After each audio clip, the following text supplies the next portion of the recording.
So meeting is being live streamed. Yeah. And Ray, you're able to do, Yep, I'll do the minutes. okay. And did the minutes just go to me? I didn't forward those to everybody.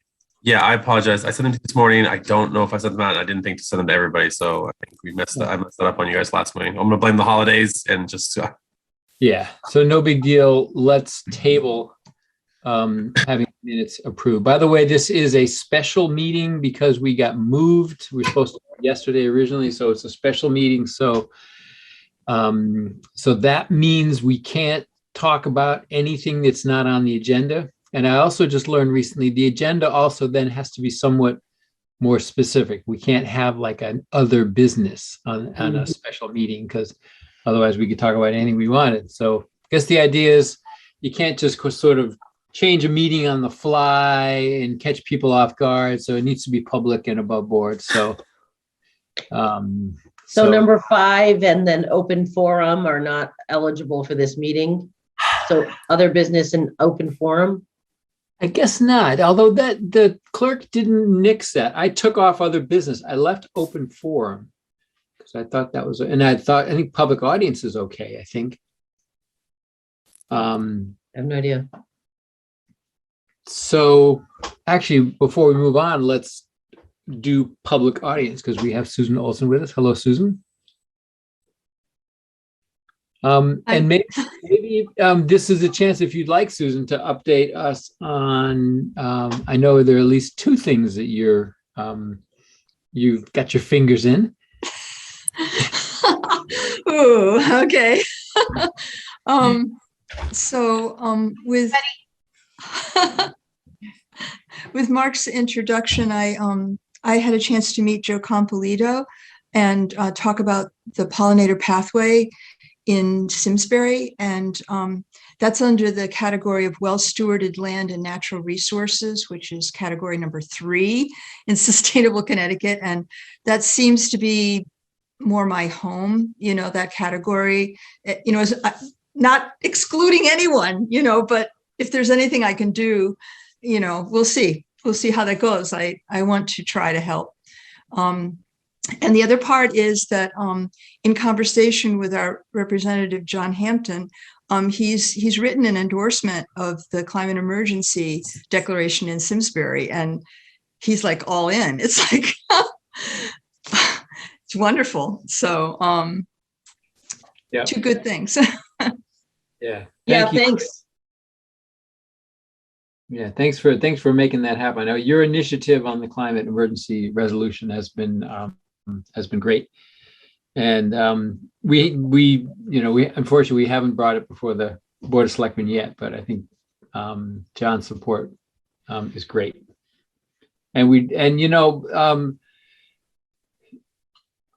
our whole sustainable CT effort is going to have to involve people beyond those members on the committee. There's just so many moving parts. So you're already working with Joe and others on the pollinator pathway, and so we welcome your engagement.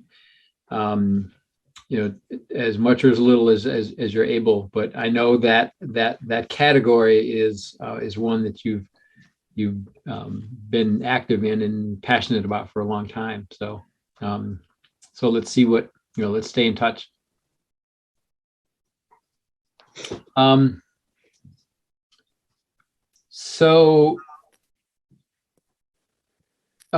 presented the energy plan to the Board of Selectmen a couple of weeks ago, and it was a really good discussion. I think Liddy was there. I don't know if anybody else, I couldn't see everybody, but I don't know if anybody else was took part or maybe watched on Simsbury Community TV. But it was a good conversation. We got through the basic contours of the plan, and I think the focus of the Q&A really was, of kind of trying to get the main takeaways of what we want to do next, was the idea of an energy manager, and that that's in the plan, that is in one of the action that we plan to do. And the good news is we do have a request in the Simsbury budget for an energy manager. So we'll see how far that goes, but there sounded like there was support on the board. I don't know how the whole sausage making process of budgeting goes, and it's probably not a pretty process in tough times, but it'd be great if that gets through, because I think that would really be a big boost to a lot of what we're trying to do. The other thing I want to mention in the context of the Board of Selectmen, the meeting before that, and I just learned about this, what apparently transpired is the Sustainability Committee and the Recycling Committee are now subcommittees of the Clean Energy Task Force. That's not actually how I thought that was going to go. I thought we were going to kind of combine them into something called Sustainable Simsbury and make actually sustainability more the umbrella, but apparently they're now sustainability and recycling are subcommittees of clean energy. Now, in the final analysis, I don't think it matters so much what the name is or which one is a subcommittee and which is the committee. But as you know, clean energy and sustainability, we've been sort of meeting together now for a couple months. But the part that I'm not sure how we're going to want to handle that is there's the idea that recycling committee is now part of. So I reached out to Mary Turner and look forward to having that conversation to see. I guess it's not quite clear to me. Are all those members now members of Clean Energy Task Force? And do they still want to have separate meetings, or are we all joint? So open to suggestions and have that conversation. And I guess that was kind of How many members are there on the Sustainability Committee right now that aren't members of this? Sustainability Committee, well, the members of the Sustainability Committee, I've got them in the agenda, are Rich Cortez, Bob Crowther, Joe Daly. Well, I'm on the recycling committee. You're on recycling, but you had already been on the Sustainability Committee, I think. You were the representative from recycling, I think, to. Yeah, I was the rep. Yeah. And Lydia is sustainability, Lydia Sedone, and Tim Walzak is both Clean Energy Task Force and sustainability. And I'm both. Amy, it gets confusing, but Amy, I think you came on as clean energy, right? I did. And Bob Beinstein is just clean energy. So that's kind of why I was asking. I think it's fine. I was just trying to figure out, there's subcommittees of our Clean Energy Task Force. Kind of makes sense because, to have separate committees at this point would be unfair, really, to the people who are trying to hold both on.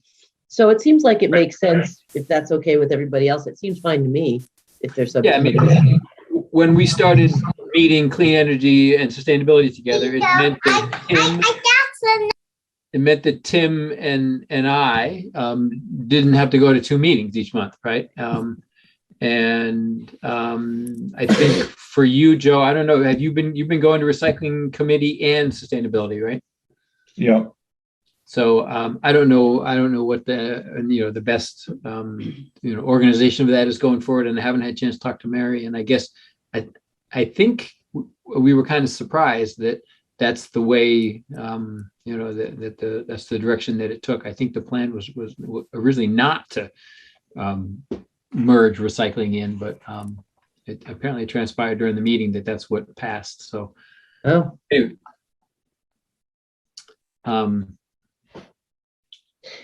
Well, yeah, Joe, did Mary have a problem with that? Do you know? I mean, is she okay with that? She's the only one who's really sort of not here.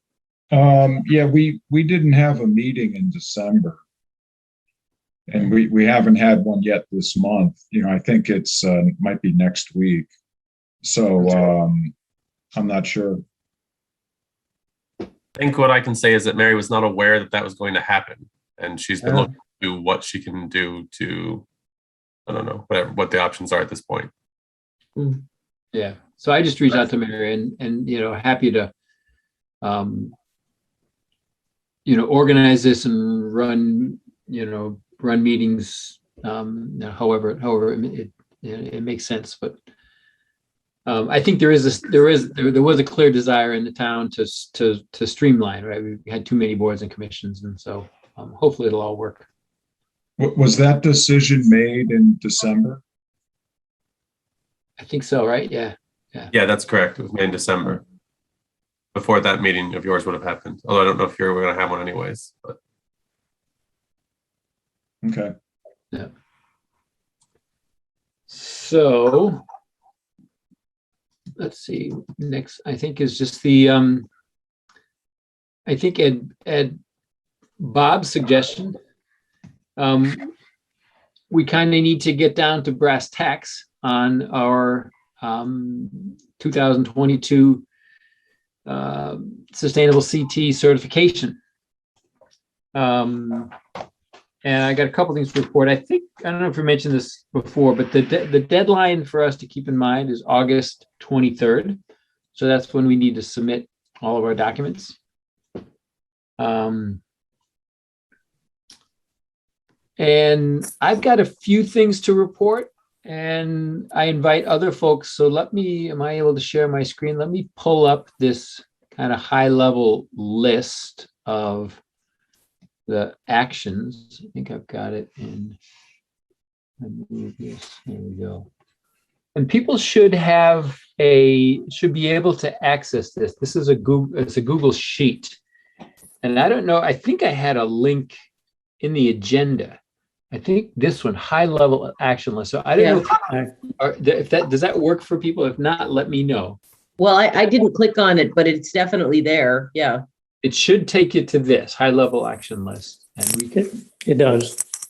Good. If it doesn't, that means I need to reshare it with you or something. But there are two lists. So just to kind of put this in context, there's the detailed, which really is just a download from the Sustainable CT website.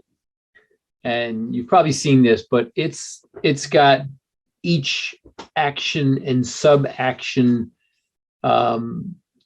specified, and then in terms of what the action is, what you need to submit, time frame for credit, action type. So it's in point level. So it's really valuable when you're like saying, okay, we're going to do 1.3.1. What do we need to do? And then you can even go to the website and get more information. But this is a great tool. But it's just really detailed. It's got, what did we say? Something like 200 rows or more.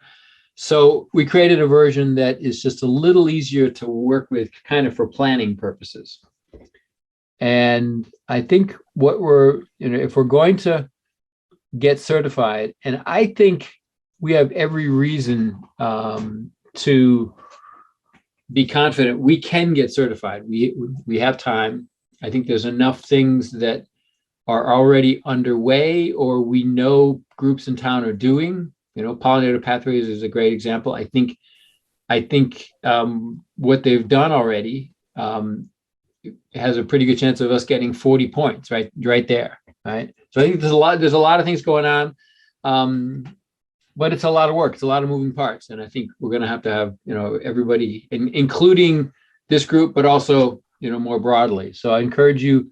Be great if we had a name with every category. So, for example, category 1, inclusive and equitable community impacts. Let me make this a little bigger. I'm happy to put my name next to it. And that doesn't mean I'm going to do every one of these. And if you put your name there, it doesn't mean you do it, but it means you're kind of the organizer for that. So, and let me start with that, because to be honest with you, the part of our sustainable CT certification that has given me the most sort of concern is these 1.1 optimized for equity. If we want to go for silver, which I think we do, silver's the highest, then we need to optimize 3 projects for equity. And that, you may recall, we had Elizabeth McGee, our equity coach, on one meeting, and she presented the equity toolkit. And it's a way of going about a project, right? That is very intentional. At the beginning, you look at who your stakeholders are, how they'll be impacted, how you can make sure that everything you're doing is accessible to them.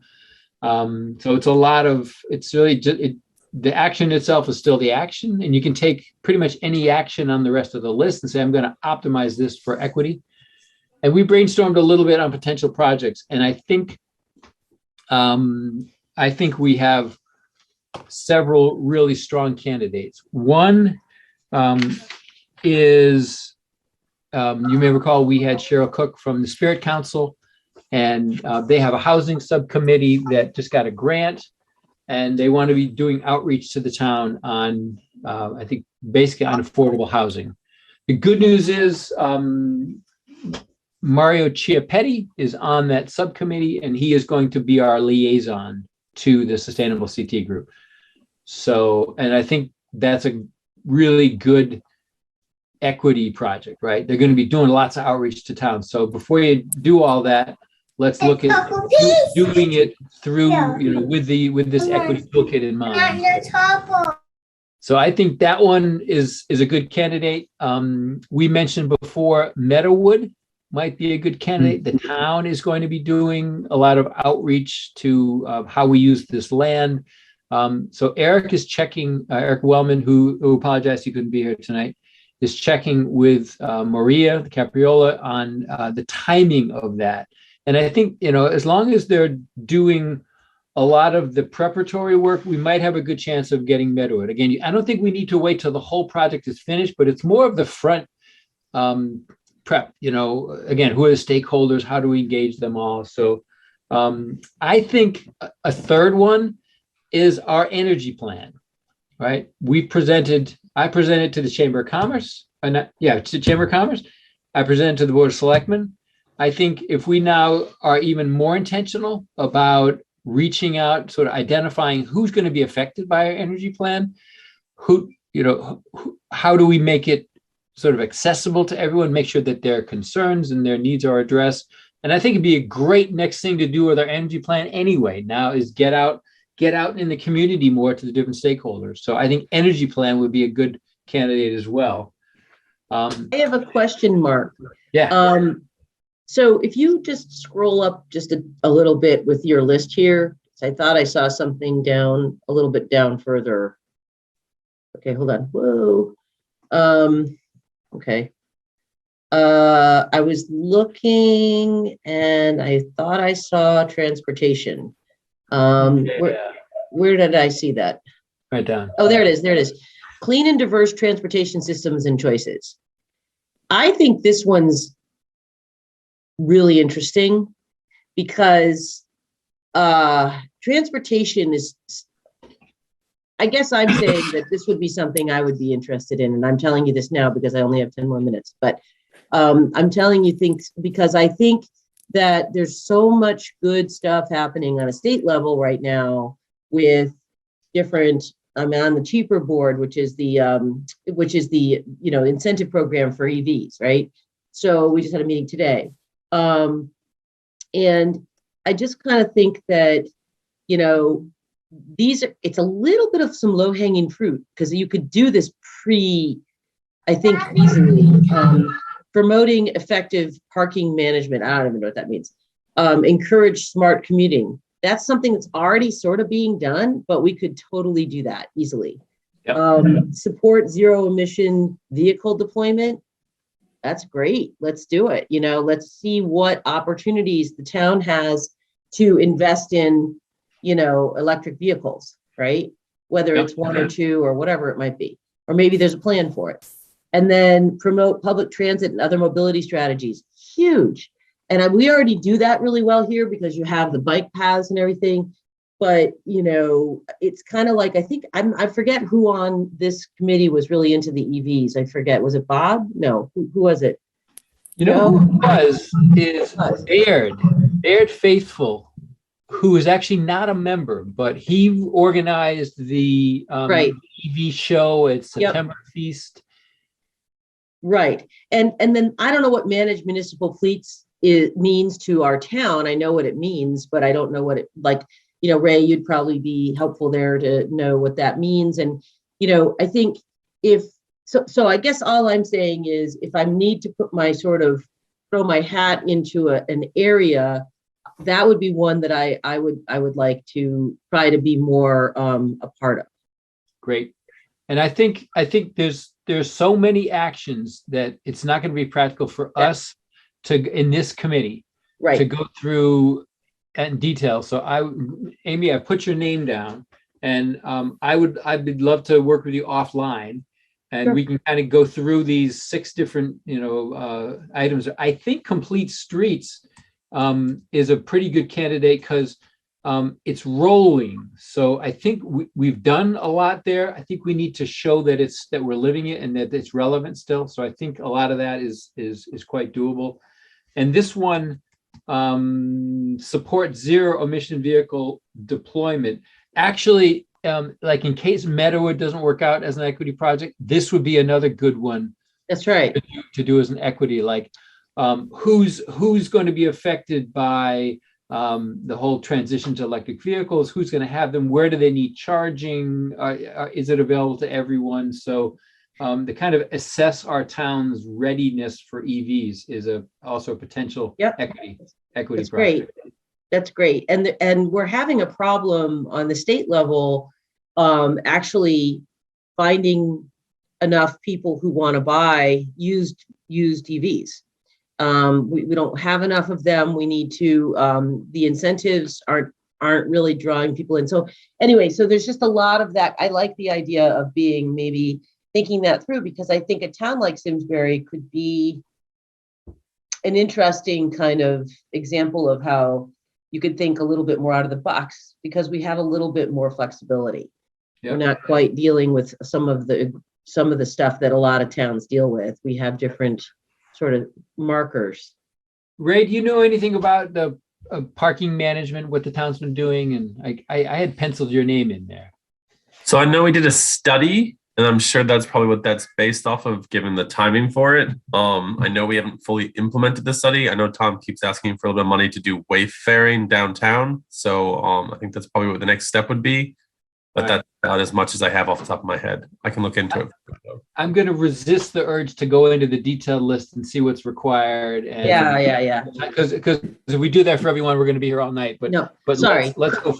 No. But let's go follow up on that. So you can see we want a name for the category, and then as people say, I'll do that, or we think somebody's a good candidate for that, let's put them in there. So you can volunteer to be kind of the coordinator of a category, or also to do any single event, single action. So that's great, Amy. Thank you. So I think equity, I think we're in good shape. As I say, that was the one that kind of had me most worried, but I think we've got a couple of good candidates. We mentioned Meadowood, we mentioned affordable housing, we mentioned the energy plan, the EV could be another one. There was Bob, I wanted to throw out a thought, because I was talking with our equity coach, and the EDC did those great roundtables a couple of years ago up at Westminster. At least I took part in one. Right. Those are a great equity. That was a great equity sort of project. Is there any consideration to redoing or updating any of those?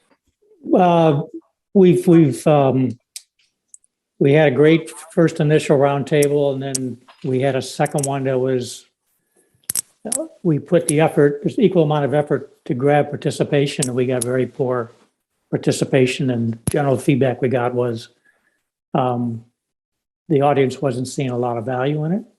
So we've been kind of struggling how to reach out to our businesses on a regular basis and get feedback from them. So quick answer is we have no plans, immediate plans to do another one of those. Okay, I think we've So- got a couple good candidates for equity.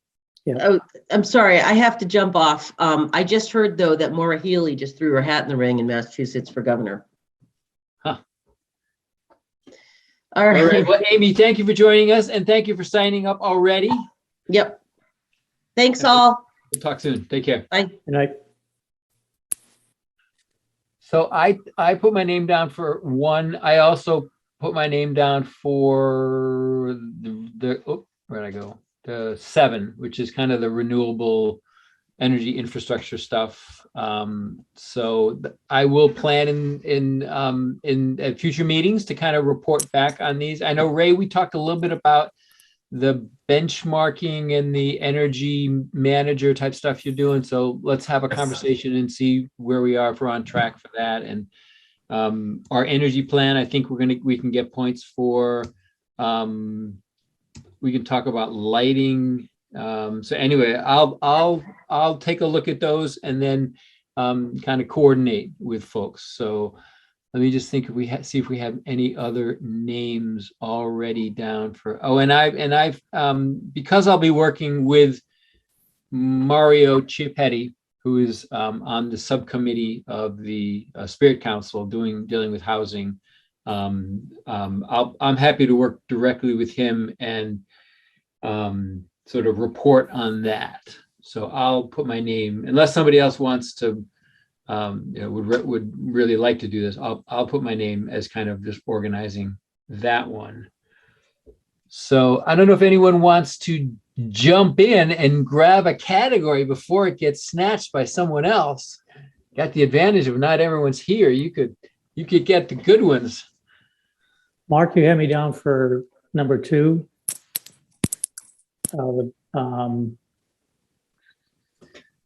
Thriving local economies. Great. I think Which that's a one? great fit, Bob. Yep. And then number 12 is the topic on homelessness. I've done some initial research with our Department of Social Services in that area too. So it's going to be difficult for us to get points here because homelessness is not a major issue in the town of Simsbury. It might be in New Haven or Hartford Yeah. or some other. Yeah. But Department of Social Services staff has all been to training and has done been made aware of and provide supports for anybody in Simsbury who is homeless. So there are programs that they are doing. It's just not at the scale of magnitude, if you will, that we would see in other communities, and therefore I'm not sure how many points we'd actually going to get out of here. This is a category that our equity coach also volunteered to help with, Elizabeth McGee. I think she's very capable and has already been a big help to me in thinking through the equity projects. But I think also this housing and homelessness are stuff that I think she's seen what other towns have done. So I find her to be a very good sounding board. So Bob, we could either set up a call with her, or you could reach out to her directly. I think I do volunteer work with Food Share, and I'm very familiar with how we are addressing food insecurity in town. And so that becomes kind of like maybe the entry point into what other needs does an individual have. And so homelessness could come out of that. But, initially we're just trying to help people put food on the table. But I'm aware of all the programs in town and how the various food shelters work with Department of Social Services to enable that. So maybe we can combine some of those efforts as well. Terrific. Hey, Tim, welcome. Hey, everyone. So, Mark, I had a question about section 9, which I was running with. You show 9.2 is implement that SMART program, but I thought it was implement unit-based pricing. I'm not sure how old this sheet is. Let's go to the mother. Load. You can tell on my browser when I type like SU, sustainable CT comes. Strategic materials management. Yeah, you're right. So I wonder, okay, so let me make sure, let me update my list. It's not a big deal because I don't think we're going to get any points in that category. Is that different than SMART? Well, we have a private subscription service, which, it's either Pains or Always, right? And they do offer different size barrels. But I don't think that's going to qualify for any points. Yeah, I think you're right. And just a couple other things on section 9, 9.1, back in 2019, that was section 7.5. And that's the one where Tom Roy had some, stats on, residential waste per capita and, trending that over the years. And it went down by 23% over a course of 4 years. And so I think we got 20%. You get 10 points for every 10% in reduction. So that's something I'd have to work with Tom Roy on to get those stats. Okay. Are you good with your name down on that category? Oh, yeah. Great. Yeah, I went through 9.1 or 9 pretty in depth. I think we'll get at least 20 points in 9.1. I don't think we'll get any in 9.2. 9.3, I think we'll get 20 points. One question I have, I was wondering, does anybody know what happens with the leaves and the grass that are accepted at the transfer station? Yes, I actually know exactly what happens to them. So they get left there and then they're used as compost in town when they're needed for that. So Oh, they are. yeah, they're just left there and they're turned over so that they can kind of be reused. And so they're either taken off to be used in projects like Parks and Rec, stuff like that, or for us when we're using it for fill when we need topsoil, we'll get some from there. And I think there may be a way for residents to get some of it possibly, but mostly it's just kept on site and then reused. Oh, okay. Then that could qualify. Yeah. Yeah. And then the other question I had was in 2019, we got some points for holding sustainability events. And I didn't see sustainability events anywhere. I thought maybe it would fit into 13, which is kind of a catch-all for nothing else, for anything that doesn't fit in any of the other categories. 8.1 is called a sustainability event. Oh, there. Oh, how did I miss that? Okay. Because in the old, let's see, it must have been 7.5. We had a list of events, that were held at the library and some other places. Right. Yeah. So, okay. So that would go there. Yeah, there was the Land Trust had a series of events at the movies and talks, I think. And one thing to keep in mind, we were fortunate for that one in a couple of respects. There needs to be some town support, right? Even like if you think pollinator pathways, it can't just be some group doing stuff. It needs to have some kind of support or using resources of the town. I think using the library was sufficient there. Although no, it went beyond that because the Clean Energy Task Force had donated some money. So there were town funds also supporting.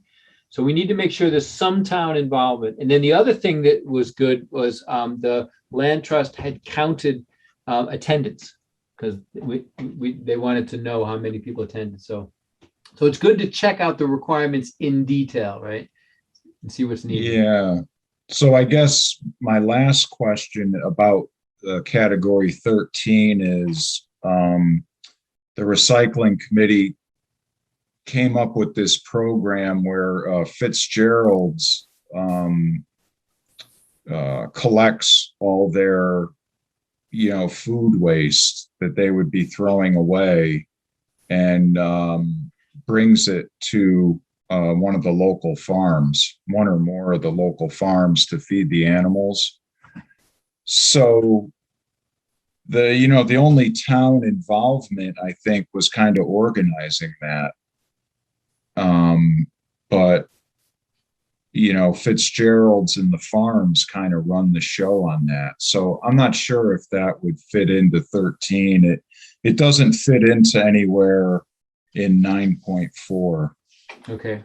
So 9.4 is all about residential food waste and about schools. So Okay.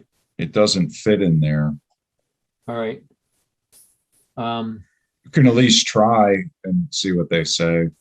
Yep, and they got such good support. We know several of the people, and we will have the opportunity again next spring/summer to get another fellow. Right? We had our 2 fellows before who were really helpful while they were here. Then they went back to college. But in the meantime, we could check. I guess the question is, was there enough town involvement in this Fitzgerald's? If the recycling committee was doing it, that's a good start. Well, and they do track the weight, and the recycling committee records the daily or weekly weights. Okay, that sounds good to me, but we can check that out. Yeah. And then just the other reminder, I think everyone knows, but there are these grant opportunities. So if there is something going on where you might be able to do some crowdfunding of some money, then the Sustainable CT might match that, a good chance of matching that. So that doesn't apply everywhere, but just keep that in the back of our mind. And then the other thought, I think everybody knows, we need to get points in every category. We don't need a ton in every category, but I don't think you have to have something in 13, but 13 is kind of a catch-all. So it's great you're already sort of thinking creatively on that one. And you were working with, you reached out, Joe, to Sustainable CT, and they put you in touch with somebody. Was it Mansfield? Yes, about their, that was about, I think it was about food scraps recovery in schools. Okay. I think that's, yeah.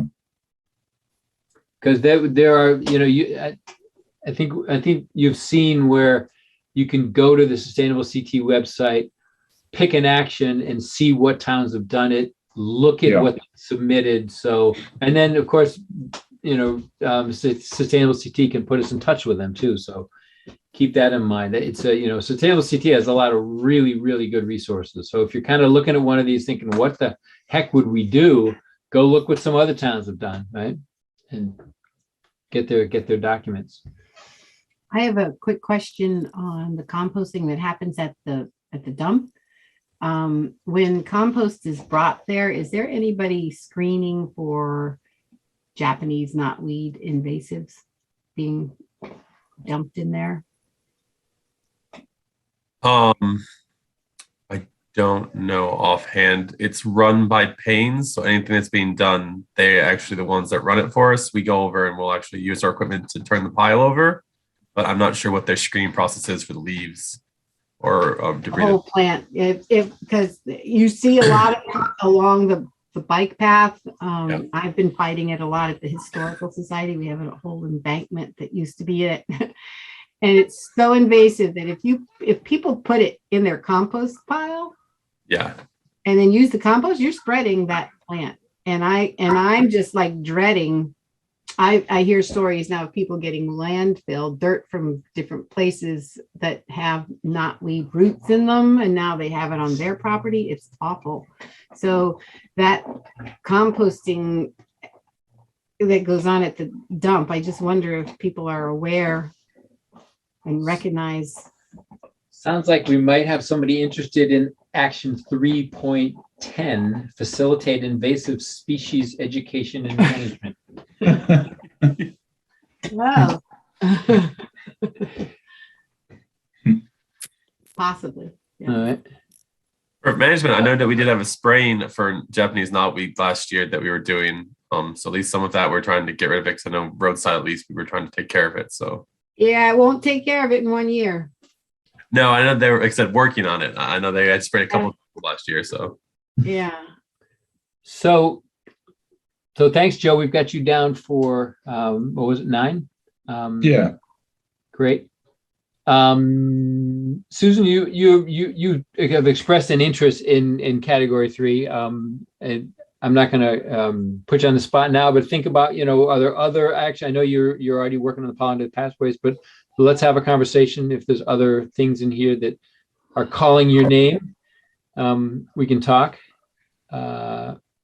Vibrant and creative cultural ecosystems, dynamic, resilient planning. We got folks who are not here, so I'm not going to put anybody on the spot here, except maybe Tim, because we've talked a little bit about where are all these things. That's under 3 also. And I know it's been a while, Tim. We went to some of the meetings on the wildlife Watershed. Watershed, and I don't know, we could probably dig up those emails, because I think that there were a lot of resources available from like the Front River Watershed that it was still going to be some work on our part, as I recall. But It was just trying to get all the pieces of the puzzle together. Like they've got really templates, like the other towns to follow, and we should get that collaboration piece maybe just from that meeting. So that could help as well. Yeah. What Tim's talking about there is, where is it? Partner.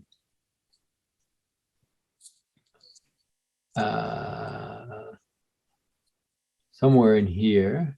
I thought I had a lot of points signed up for it. Is partner with other communities. Maybe it's like hidden in the finer print. I thought it just sat in 3, but. Is it in 3? Here it is. Collaborate with 8.5. Collaborate with other municipalities. So that's another thing to keep in mind. I don't think there's a limit to this. If you're doing something and it has 60 points next to it. I put 6. I put that was my guess, I think. Oh, okay. I was gonna okay. Because there were like the one you mentioned, Tim, like if we were working with 6 towns, I think you get like 60 points. It was crazy. So yeah, there were 3 doing if we collaborate with Avon or something, or the Sustainable CT might put us in touch with somebody. There's easy points for collaborating, I think. So Tim, maybe we'll have a conversation offline as to what you want to. Yeah, I would like to.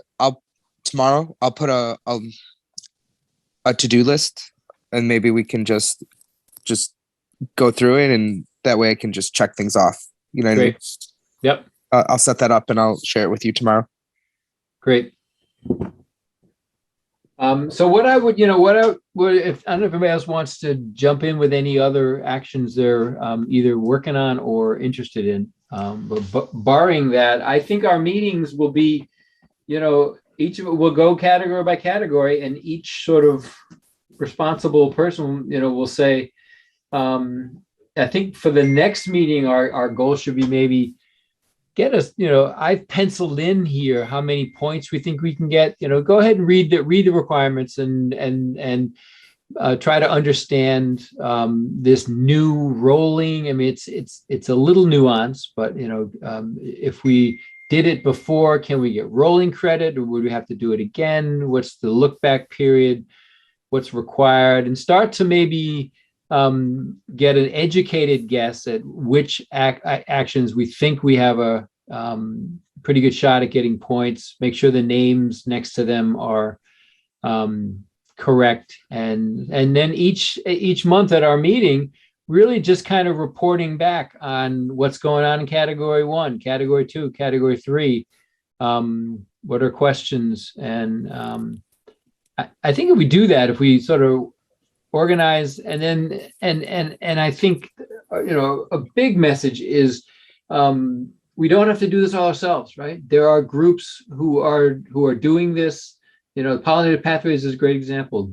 Complete Streets, there are groups doing this, and Spirit Council, great example. And so reach out to groups, and if you're talking with them, I always kind of say jokingly, I'm just using you for points, but there's also resources that Sustainable CT had. When I showed Mario how we could look under affordable housing and see what other towns had done, he found that quite interesting, right? You can see some of the ordinance that they passed in this town, right? And things like that. And then of course the grants is a potential sort of, so I think if we engage not just ourselves, but the wider community, and just kind of look ahead. We've got I mean, there are some things that would be a little late to start, but I think by and large, we still have time to get things done in every category. And I would hope that it won't be this mad dash on August 22nd to get all these things in.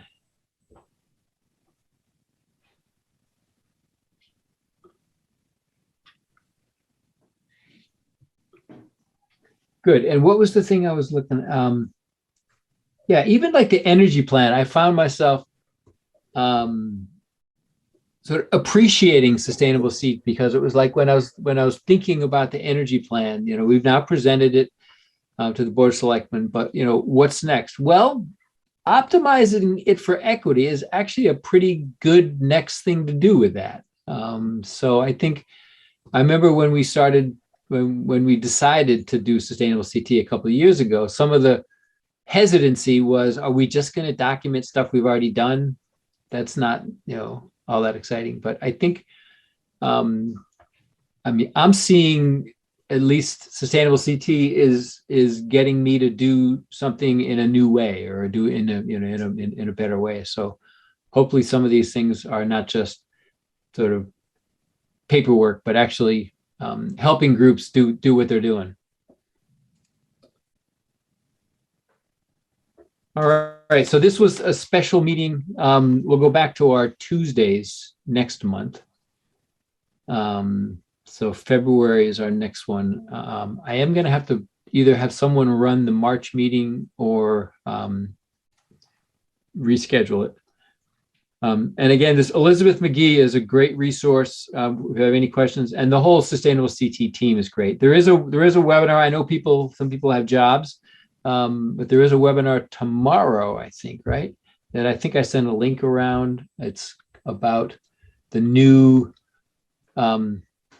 Sustainable CT, new and improved for 2022. I'll be going. So, do they record it? Do you know? Probably. Okay. I'll try to find out. And I'm registered, so if they do, I'll get the link, and I'll send the link around to folks. All right. We can't do any other business, but anything under this business? All right. Well, good. Well, I say, I think we got this, and I think we're going to be doing some good stuff in the process. So happy to work with everybody offline, and my preference is keep meetings like this short. So under an hour, we're out of here. So give you some time for your rest of your evening. Thanks. Good job, Mark. Cool. All right. Thanks, folks. Stay well. Thank Thanks, you. everyone.